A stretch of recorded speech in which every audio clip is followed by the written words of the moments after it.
Assalamualaikum warahmatullahi wabarakatuh. Perkenalkan, nama saya Taski Isazaro, NIM 202002080773, Prodi Manajemen Malam 2020, mata kuliah Kebijakan Publik, dosen Pangapuh Titi Haryanti, SE MSI Universitas Nahdlatul Ulama Purwokerto.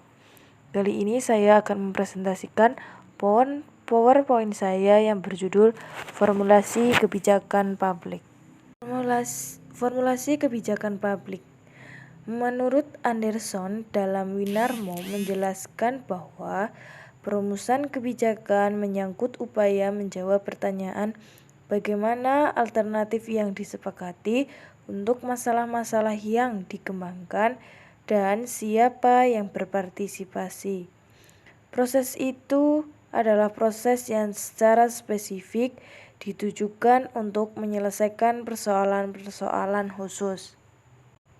Model-model perumusan kebijakan. Yang pertama ada model kelembagaan. Model kelembagaan ini yang berhak membuat kebijakan adalah tugas dari pemerintah. Model kelembagaan ini adalah model yang paling sempit dan sederhana dalam formulasi kebijakan publik. Yang kedua, ada model proses. Model proses ini memberitahukan kepada kita bagaimana kebijakan yang ada dan seharusnya dibuat, tetapi kurang memberikan tekanan kepada substansi seperti apa yang harusnya ada. Yang ketiga, ada model kelompok. Model kelompok ini mengupayakan adanya kebijakan dengan hasil yang seimbang atau dapat dikatakan menjadi titik keseimbangan sebagai orientasi utama. Yang keempat, ada model teori elit. Model teori elit ini dilandaskan pada asumsi yang mengatakan bahwa di dalam setiap masyarakat terdapat dan dipastikan ada dua kelompok di dalamnya, yakni pemegang kekuasaan yang elit, dan ada juga yang sama sekali tidak memiliki kekuasaan atau biasa disebut dengan massa.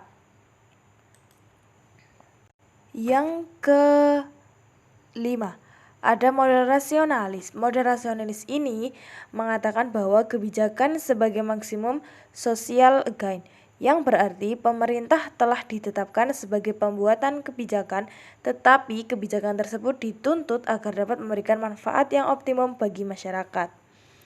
Model yang keenam adalah model demokratis.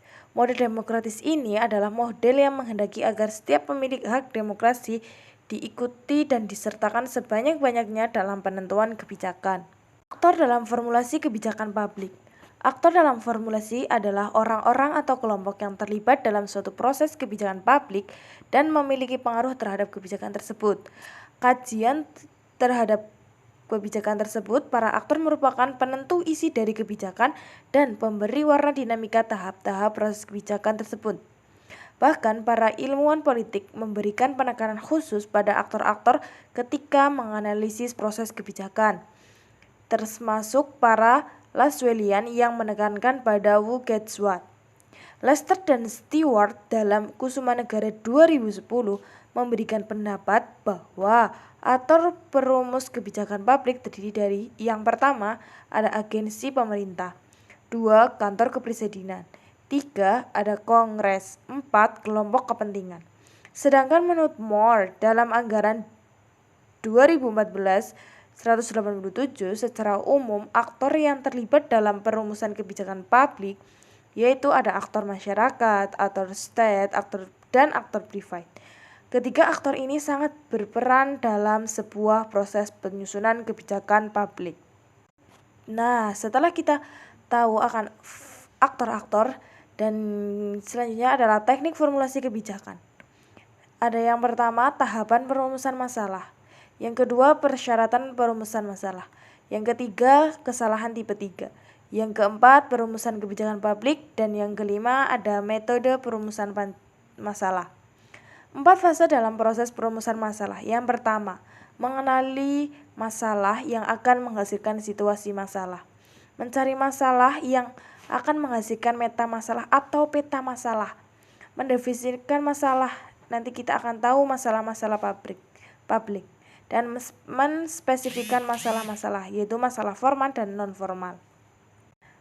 Nah, tadi di atas sudah dijelaskan pengertian aktor dalam formulasi kebijakan publik. Sekarang, ada aktor-aktor yang terlibat dalam proses pembuatan kebijakan publik. Menurut James Anderson, dibagi menjadi dua. Yang pertama ada pemeran tidak resmi dan pemeran serta resmi.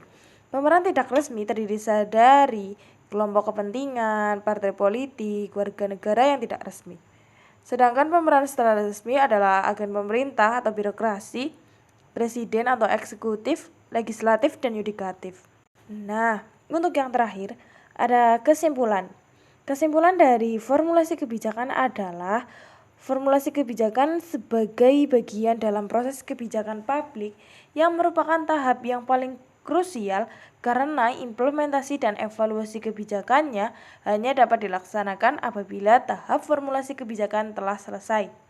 Di samping itu, kegagalan suatu kebijakan atau program dalam mencapai tujuan-tujuannya sebagian besar bersumber pada ketidaksempurnaan pengelolaan tahap formulasi. Baik, sekian presentasi dari saya, kurang lebihnya mohon maaf. Wallahul muwaffiq ila aqwamit thoriq. Wassalamualaikum warahmatullahi wabarakatuh.